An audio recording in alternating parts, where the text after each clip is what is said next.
आज क्लास में हम लोग इंटीग्रेटिव फ्रेमवर्क की अपनी सेकंड अप्रोच, जो कि डेटाबेस फर्स्ट अप्रोच है, उसको देख रहे होंगे, जिसमें ये होता है कि डेटाबेस से कनेक्टिविटी हो रही होती है। लास्ट टाइम हमने बात करी थी कोड फर्स्ट के थ्रू, तो उसमें ये था कि हम जो मॉडल क्लासेस थी हमारी, उसके ऊपर पहले बात कर रहे थे, डेटाबेस के ऊपर बाद में आ रहे थे हम लोग।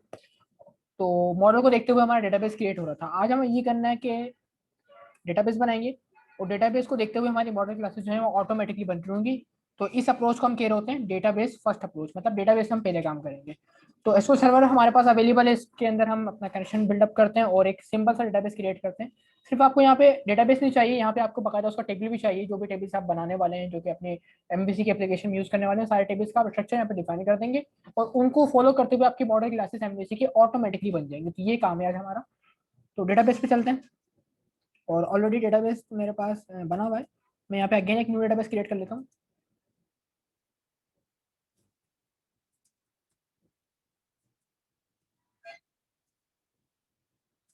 ई एफ डेटा फर्स्ट, और ई एफ डेटा फर्स्ट के अंदर हम कुछ अपने टेबल्स क्रिएट करेंगे। फिलहाल तो मैं एक ही टेबल क्रिएट करूंगा, लेकिन इन फ्यूचर जब अपनी रेल एफ की एप्लीकेशन आप क्रिएट कर दोगे तो उसमें मल्टीपल टेबल्स होते हैं, तो मल्टीपल भी आप इजीली क्रिएट कर सकते हैं, इसमें कोई इशू नहीं आएगा। तो मैं एक टेबल हम क्रिएट करें स्टूडेंट्स के हवाले से। तो बेसिक चीज़ होंगी, आईडी होगी स्टूडेंट की, ठीक है, जो कि इंटीजर में होगी। उसके बाद हम स्टूडेंट का नेम ऐड कर लेते हैं, विच इज वॉचर। सब वॉचर आएगा। अच्छा, देन जेंडर की बात कर लेते हैं हम। स्टूडेंट जेंडर जो हमारे पास है वो भी वॉचर में हम रखेंगे। और एज हम बात करते हैं, इंटीजर में आएगा। और एक हम रखते हैं स्टैंडर्ड। स्टैंडर्ड मतलब क्लास है मेरे पास। क्लास का कीवर्ड इसलिए यूज नहीं किया, क्लास का कीवर्ड रिजर्व कीवर्ड है हमारे पास सी शार्प के अंदर भी, तो वहाँ पे कॉन्फ्लिक्ट आ सकता है, इसलिए हमने इसको स्टैंडर्ड कर दिया, इंटीजर में कर लेते हैं।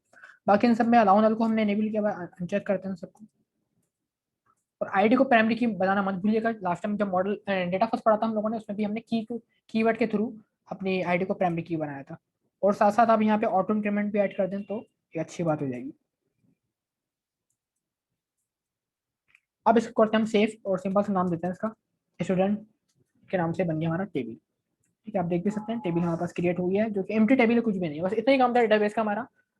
अब इसका क्रूड पूरा एप्लीकेशन हमारी बन जाएगी हमारी एमवीसी के एप्लीकेशन के अंदर। तो मूव टू दी एमवीसी। और यहाँ पे आने के बाद फर्स्ट ऑफ ऑल हमें ये करना है कि अपना जो एंटिटी फ्रेमवर्क है उसको डाउनलोड इंस्टॉल करना है। मेरे पास बिल्कुल फ्रेश प्रोजेक्ट है, ना ही इसमें कोई कंट्रोलर, ना ही कोई इसमें मॉडल अवेलेबल है। तो हम यहाँ पे प्रोजेक्ट पे आते हैं, मैनेज न्यूगेट पैकेजेस पे हमें चलना है। अच्छा, यहाँ पे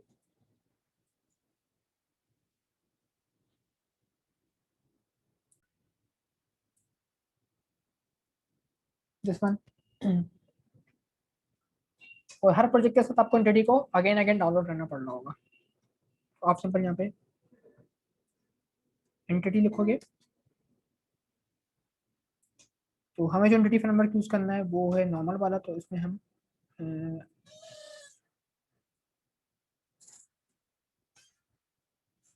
दिस वन, इसको आप कर लें सिंपल, इसको इंस्टॉल।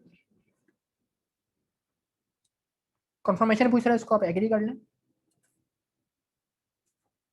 और ये हमारे लिए एंटिटी फ्रेमवर्क के तमाम पैकेजेस को डाउनलोड एंड इंस्टॉल करके हमारे प्रोजेक्ट के लिए कन्फिगर कर देगा। अच्छा, इतना करने के बाद लास्ट टाइम हम लोगों ने ये किया था कि मॉडल बनाया था और फिर क्लास बनाई थी मॉडल की, और क्लास के जो डेटाबेस रिप्रेजेंटेशन थी वो काम हो रहा था हमारे पास। लेकिन आज हमें कुछ भी नहीं करना है, ना ही हमने वेब कॉन्फ़िग के अंदर जो कॉन्फ़िगरेशन करी थी लास्ट टाइम अपने डेटाबेस की वो भी नहीं करनी है हमें। ये सारा काम आज हमें ऑटोमेटिकली तौर पर मिल रहा होगा। तो उसके लिए आपको ये करना है, मॉडल पे आना है, राइट क्लिक करना है, ऐड न्यू आइटम पे आइएगा। ठीक है, मॉडल में आके ऐड न्यू आइटम करना है, और यहाँ से आपको डेटा के आइटम पे जाना है, और डेटा पे आपको एक ऑप्शन मिलेगा ADO dot net entity data model. ये बेसिकली एक चीज़ है, एक हमारा डेटा मॉडल होता है।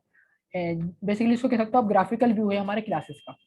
क्लासेस मतलब टेबल्स का हमारा ग्राफिकल व्यू क्रिएट कर देगा हमारे लिए, जहाँ पे अपने टेबल्स को मैनेज इजीली कर सकते हैं। बस ड्रैग एंड ड्रॉप करके मैनेज करोगे आप, बैक एंड पे आपका डेटाबेस भी अपडेट हो रहा होगा और आपकी मॉडल क्लासेस भी इससे अपडेट हो रही होंगी, यानी कि एक जीयूआई वर्जन आपके टेबल का और आपकी क्लासेस का। इसको हम कहते हैं बेसिकली मॉडल, मॉडल कहते हैं हमारे, एडीएमएस डायग्राम मॉडल कहते हैं हम इसको। इसका नाम आप कुछ भी रख सकते हो, ठीक है, नाम में कोई इसमें रिस्ट्रिक्शन नहीं होती कि नाम में कोई रूल है आप इसको यही नाम रखेंगे, इसी को फॉलो करेंगे। तो नाम जो है आपको कुछ भी हो सकता है। तो फिलहाल मैं नाम दे रहा हूँ स्टूडेंट डीबी मॉडल, क्योंकि स्टूडेंट के लिए हम काम कर रहे हैं। तो मैं यहाँ पे नाम दे रहा हूँ स्टूडेंट डीबी मॉडल। ठीक है, अब यहाँ से आपके पास कुछ ऑप्शन आएंगे कि आपको ये मॉडल बना के देगा, आपको डायग्राम बना के देगा, तो किस हवाले से बना के देगा। तो हम हमारे पास जो पहला ऑप्शन है वो लिखा हुआ है ईएफ डिजाइनर फ्रॉम डेटाबेस। मतलब ये है कि इंटरनेट फ्रेमवर्क जो हमारा यहाँ पे यूज हो रहा होगा वो डेटाबेस को फॉलो करते हुए यूज हो रहा होगा। तो हमें ऐसे ही करना है, डेटाबेस हमने बना लिया, हम चाह रहे हैं कि उस डेटाबेस को फॉलो किया जाए और हमारे पास एज इट इज उसकी जो क्लास बना हुआ टेबल वहाँ पे उसकी क्लासेस यहाँ पे बना देनी चाहिए। तो यहाँ पे हम इसको फर्स्ट वाले ऑप्शन की तरफ ही जाएंगे और करेंगे नेक्स्ट। अब कनेक्शन का पूछेगा हमसे कि कौन से डेटाबेस से आप कनेक्ट होने वाले हो, जिसको हम फॉलो करेंगे, जिस डेटाबेस को हम फॉलो कर रहे होंगे। तो न्यू के बटन पे क्लिक करें सिंपल, और यहाँ पे आपके लिए एक और विंडो ओपन कर देगा, ठीक है, जहाँ से आपसे कंफर्मेशन पूछेगा डेटा डेटा की सोर्स क्या है। तो हमारे पास जो डेटाबेस है वो है SQL server, Microsoft SQL server. इसको आप ऐसे रहने दें, कंटिन्यू करें, और अब आपसे पूछा जाएगा आपका सर्वर नेम क्या है। अब सर्वर नेम जो था, मुझे जो पता है मेरे पीसी का नाम क्या है, अगर आपको नहीं पता तो आपने सर्वर नेम देख लीजिएगा। और उसके बाद यहाँ पे आप चेक करिएगा आपके पास उस सर्वर में जो भी डेटाबेस अवेलेबल होंगे सारे शो होंगे। तो अभी हमने जो आपके सामने डेटाबेस बनाया था वो था EF database, EF data first, ये डेटाबेस था हमारा। सेलेक्ट कर लेते हैं, एक दफा टेस्ट कर लें कनेक्शन हमारा सक्सीड हो चुका है नहीं हो चुका है। कनेक्शन स्पीड है, इसका मतलब हम सही जा रहे हैं। ओके, कंटिन्यू करते हैं, गो। ओके, डेटा सोर्स आपने ऐड करवा लिए, और यहाँ पे एक चीज नोट कर रहे हो आप लोग, यहाँ पे कनेक्शन स्ट्रिंग जो हम खुद मैनुअली बनाते थे वेब कॉन्फ़िग फाइल के अंदर, ये इसने ऑटोमेटिकली बना के दे दी है, ठीक है। वही सब चीज़ इसमें ऐड करिए। अगर आप गौर से देखो कि प्रोवाइडर कौन है आपका, इंटीग्रेटेड सिक्योरिटी क्या है, इनिशियल कैटलॉग आपका कौन सा है, हर चीज़ इसने ऑटोमेटिकली ऐड कर दी है। कुछ चीज़ें इसने एडिशनल भी ऐड करी है क्योंकि ये चीज़ें खुद बना के दे रहा है, तो कुछ चीज़ें खुद भी ऐड करके दे रहा होगा। और बाकी यहाँ पे नाम दे रहा है ईएफ डेटा फर्स्ट एंटिटीज, ये हमारे कनेक्शन स्ट्रिंग का नाम है जो कि वेब कॉन्फ़िग फाइल में सेव कर रहा होगा। इसको चाहो तो आप चेंज कर सकते हो, ठीक है, फिलहाल में इसकी जरूरत नहीं है चेंज करने की। मैं आगे कंटिन्यू करता हूँ नेक्स्ट। और यहाँ पे आप, क्योंकि डेटाबेस जो हमारा होता है उसमें टेबल्स भी होते हैं, व्यूज भी होते हैं, स्टोर पोजीशंस वगैरह भी होते हैं, तो हमें यहाँ पे सिर्फ क्या चाहिए, टेबल चाहिए। टेबल को एक्सपेंड करते हैं और आपके सामने एक ही टेबल था, वो आपके सामने शो हो रहा है कि ये टेबल स्टूडेंट का था। क्या हम इसको इंपोर्ट करवा लें, इसकी मॉडल क्लास बना दें? हम कहेंगे बिल्कुल, और आगे करेंगे आप फिनिश। तो ये कुछ टाइम लेगा और आपके पास ये जो हमारा टेबल था ना उसके रिप्रेजेंटेशन के लिए हमारे पास मॉडल क्लास क्रिएट करके दे देगा। एक तो दफा वार्निंग पूछेगा, सिक्योरिटी वार्निंग है, ठीक है, इसको आप एग्री एग्री करते रहिएगा, ठीक है। 1 और 2 टाइम ये पूछ रहा होगा।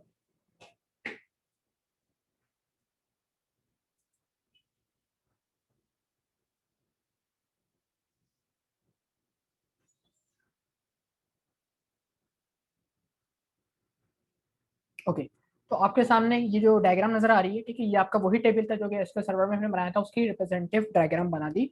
और सिर्फ डायग्राम ही नहीं, यहाँ पे इसने जो बॉर्डर क्लास थी हमारी वो भी क्रिएट कर दी होगी। ये काफी यहाँ पे फाइल्स नजर आ रही है आपको, इसमें हमें कोई मतलब घर से नहीं कैसी फाइल्स है, हमें सिर्फ यहाँ पे जाना है स्टूडेंट डॉट सी एस के अंदर। इसमें आप जैसे इंटर करेंगे तो आपके सामने वो मॉडल क्लास क्रिएट होकर नजर आ रही है जो कि हमने डेटाबेस बनाया था, डेटाबेस का टेबल बनाया था। वही फील्ड्स हमारे पास आईडी, इंटीजर, नेम, व्हाट्सएप था, तो ऑटोमेटिकली इसने स्ट्रिंग कर दिया।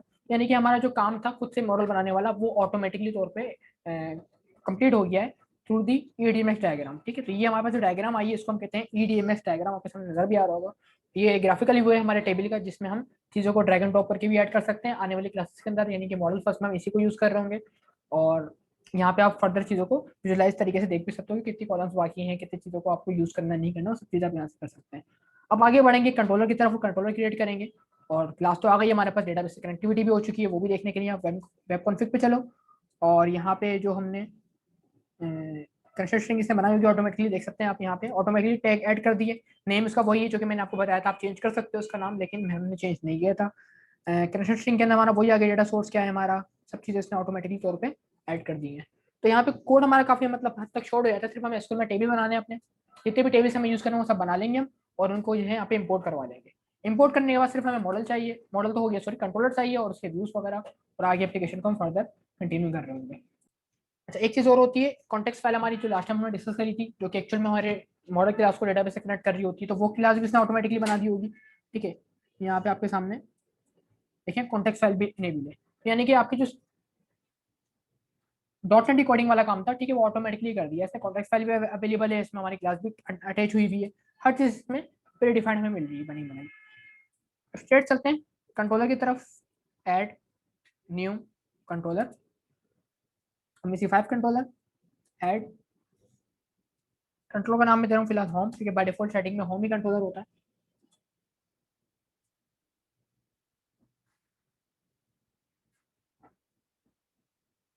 और इस होम कंट्रोलर के अंदर हम सबसे पहले तो ये करेंगे, अपनी कॉन्टेक्स्ट जो क्लास होती है हमारी उसका बनाते हैं हम ऑब्जेक्ट अपना, ताकि उस क्लास के जो भी मेथड्स हैं एडिट डिलीट वगैरह करने के काम जो भी है वो सब हम यूज कर सकें।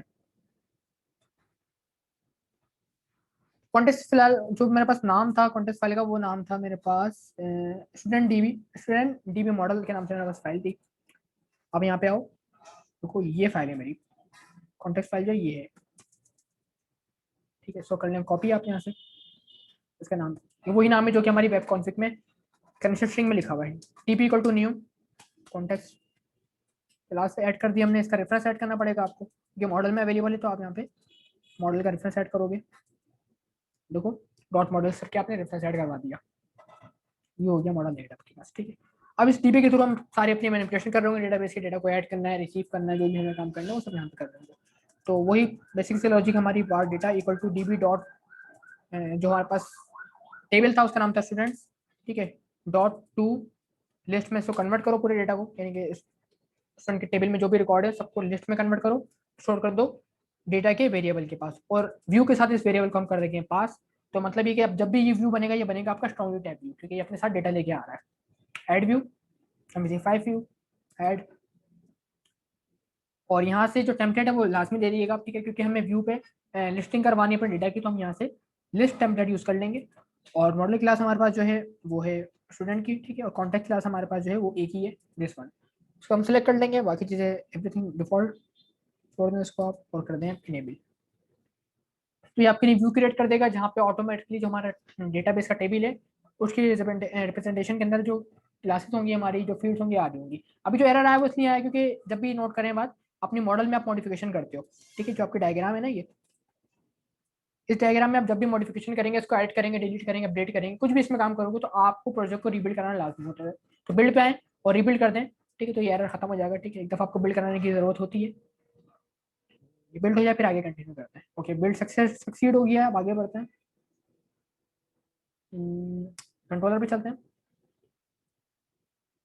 यहाँ पे आके ऐड न्यू व्यू, टेम्पलेट हमें यूज करना है लिस्ट टेम्पलेट, मॉडल क्लास हमारी, और ये आ गई कॉन्टेक्स्ट क्लास, ऐड।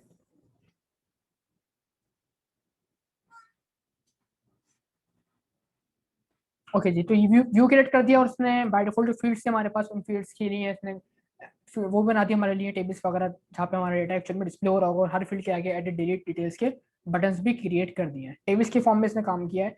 खैर इसको हम व्यू करते हैं। अच्छा, व्यू करने से पहले ये है कि डेटाबेस में अभी कोई डेटा अवेलेबल नहीं है, तो कोई हमें खास आउटपुट नजर नहीं आ रहा होगा, तो हम चलते हैं एसक्यूएल सर्वर पे, जहाँ पे हम इसके अंदर कुछ डमी रिकॉर्ड्स इंसर्ट कर देते हैं, ताकि हमें एक्चुअल व्यू पे कुछ रिकॉर्ड्स भी नजर आ रहे हों। तो टेबल पे आते हैं हमने, और यहाँ पे आके एडिट टॉप 200 रोज,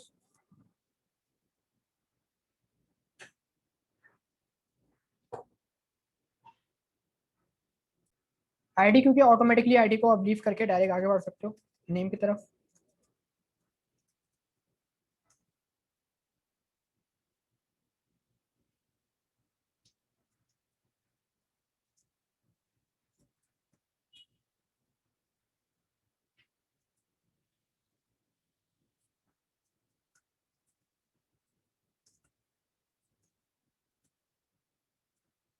हो जी, तो मेरे यहाँ पे आपके सामने 3 एंट्रीज कर दी हैं, ठीक है, जिसमें ये होगा कि जो हमारा व्यू था उसके ऊपर ये रिकॉर्ड फेच होकर हमें डिस्प्ले में आना चाहिए। तो व्यू पे चलते हैं और यहाँ से अपने एप्लीकेशन को करते हैं एग्जीक्यूट। तो चेक करते हैं क्या रिकॉर्ड हमारे पास प्रॉपर तरीके से डिस्प्ले हो रहा है या कोई इसमें इशू है। Okay class, as you can see हमने रिकॉर्ड को प्रॉपर तरीके से फैच कर लिया, ठीक है। बस ये है कि बूटस्ट्रैप इसमें एनेबल नहीं हुआ हुआ, तो बूटस्ट्रैप को डाउनलोड कर लेते हैं, ताकि ये थोड़ा सा व्यू जो है बेटर हो जाए, और फिर क्लास को हम करेंगे यहाँ पे वाइंड अप। तो बूटस्ट्रैप को डाउनलोड करने के लिए भी हमें मैनेज यूनिट पैकेजेस पे ही चलना है,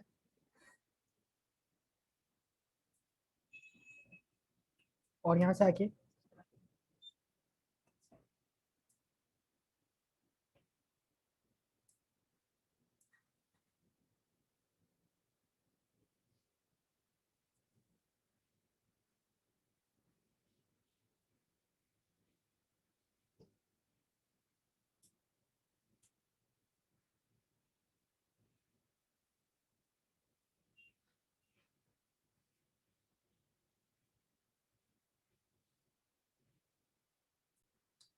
बूटस्ट्रैप हमारे पास सक्सेसफुल डाउनलोड हो चुका है।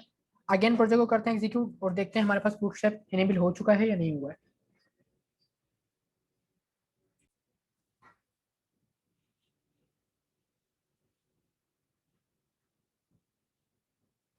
और क्लास बुटस्ट्रैप भी सक्सेसफुल लग चुका है हमारे पास और डेटा भी प्रॉपर तरीके से डिस्प्ले हो रहा है। बाकी हर डेटा के साथ आपके सामने एडिट, डिलीट और डिटेल्स के बटन भी नजर आ रहे हैं, जिनके ऊपर आप क्लिक करोगे तो एक्चुअल में ये आपको एडिट के व्यू पे ले जाएंगे, जहाँ पे जो आईडी लिखी हुई आ रही है 1 लिखी हुई आ रही है, मतलब कि हम रिकॉर्ड नंबर फर्स्ट को एडिट करना चाह रहे हैं। इसी तरीके से अगर आप सेकंड पे जाएंगे तो आपके सामने आईडी मिल जाएगी आईडी सेकंड, कि आप आईडी नंबर सेकंड को एडिट करना चाह रहे हैं। अब ये एडिट एक्चुअल में होगा कैसे, या डिलीट के ऊपर भी यही सेम सिनेरियो अप्लाई हो रहा हो कि आप डिलीट करें जिसकी आईडी 1 हो या 2 हो। तो ये काम सब एक्चुअल में कैसे हो रहा होगा उसको हम देखेंगे कमिंग क्लास के अंदर। अपने जो नेक्स्ट हमारा इसका पार्ट होगा उसमें हम देख रहे होंगे कि बाकी जो परफॉर्म करने हैं operation such as edit delete details, ये हम कैसे कर रहे होंगे, और साथ साथ क्रिएट न्यू रिकॉर्ड, क्योंकि अभी हमने रिकॉर्ड जो ऐड किया वो भी डेटाबेस से ऐड किया, उसको भी हम यहीं से व्यू से ही डिस्प्ले में रिकॉर्ड्स में ऐड कर रहे होंगे। तो ये सब हम कर रहे होंगे कमिंग क्लास के अंदर।